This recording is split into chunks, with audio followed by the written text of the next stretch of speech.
Today, we're diving into a case that's, well, it's one of the most disturbing in Australian history. Seriously. It's a story that not only set a legal precedent, but also makes you question everything you think you know about human brutality. We're talking about Catherine Knight and the butchering of John Price. So you have to ask yourself, right? How on earth does a relationship get to this point? I mean, we're talking about one of the most gruesome crimes imaginable. We're going to trace the whole story, from a really troubled past all the way to a crime scene that just left an entire nation speechless. Okay, so let's set the scene. It's February 2000. A guy named John Price, a local miner, just a regular, well-liked guy, he doesn't show up for a shift. His boss gets worried, So he sends a coworker over to his house in the small town Aberdeen just to check on him. A neighbor comes along, and they walk up to the house. And right away, they see it. The first sign that something is very, very wrong. There's blood on the front door. They immediately call the police. And those officers, they were about to walk into something that honestly defies all explanation.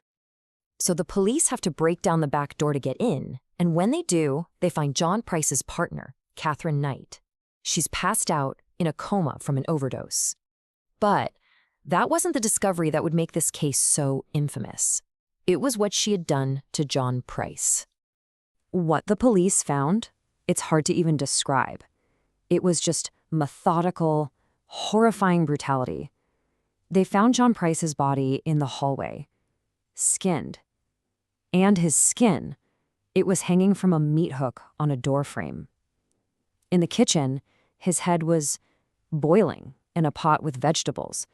And on the dining room table, pieces of his body had been cooked and served up on dinner plates. And if you thought it couldn't get worse, it did.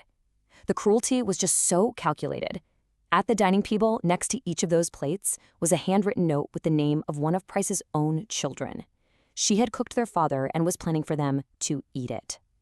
This wasn't just a murder. This was an act of psychological terror that is just unthinkable. So, the question is obvious, right? Who was this woman, Catherine Knight? And what in the world could lead a person to do something like this?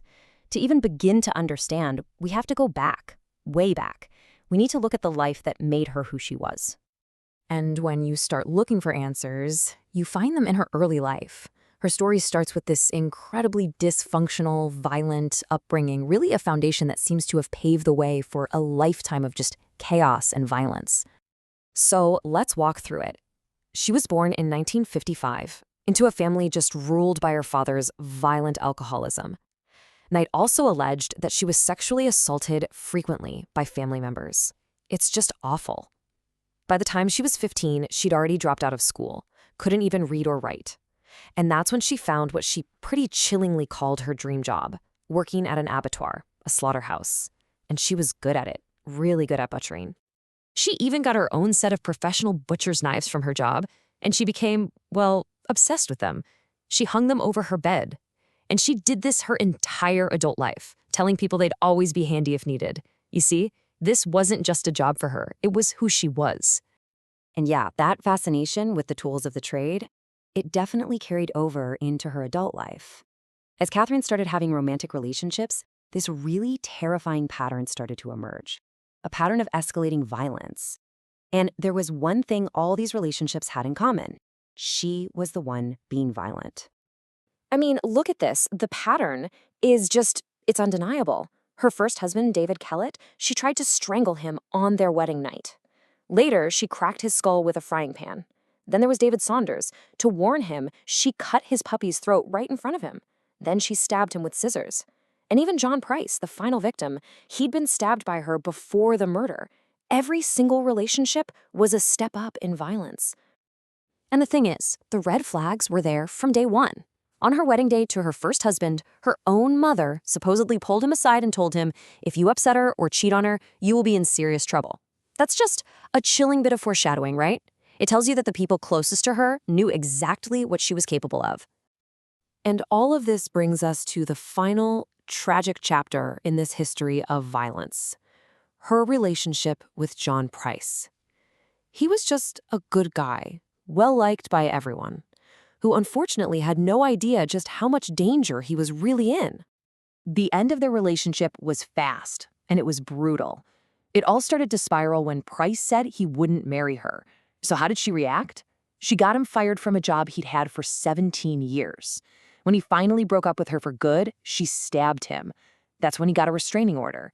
And get this, just hours before he was killed, he told his coworkers, "If I don't come to work, it would be because Knight had murdered me." He knew. He absolutely knew. 37. That's how many times Katherine Knight stabbed John Price. The autopsy found at least 37 different wounds, front and back. Many of them hit vital organs. I mean, that number, it just screams of a totally uncontrollable, furious rage. At the crime scene, police found a note. It was misspelled and stained with blood. In it, Knight tried to justify what she did, accusing Price of raping her daughter. But here's the thing. Investigators looked into it, and the accusations were completely groundless. It was just a made-up motive for what was really pure, vicious revenge. So, with Knight in custody and all the horrific details out in the open, the case went to court. And this is where it would end up making Australian legal history. During the trial, psychiatrists came in and diagnosed her with borderline personality disorder. So what is that? It's a mental health condition that's often marked by a really intense fear of being abandoned, super unstable relationships, and just explosive anger. It kind of provides a psychological explanation for her whole life's pattern of violent, erratic behavior, especially whenever she felt like someone was rejecting her. But then, things in court took a really weird turn. At first, Knight pleaded not guilty. Her lawyers were going to argue that she had dissociated, basically that she couldn't remember what happened. But then, on just the second day of the trial, she suddenly changed her plea to guilty. And to this day, nobody really knows why she did that. When it came time for sentencing, the judge did not hold back. He talked about the extreme brutality of the crime and pointed out that Knight showed zero remorse.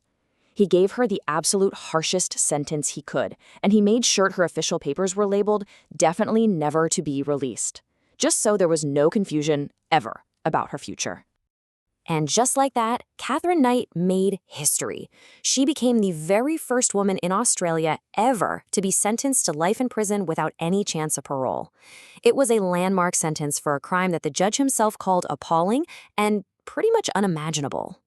So what are we left with? What are the big takeaways here? Well, first, this is a truly chilling example of domestic violence that just kept escalating. And it really challenges our assumptions because the aggressor was a woman.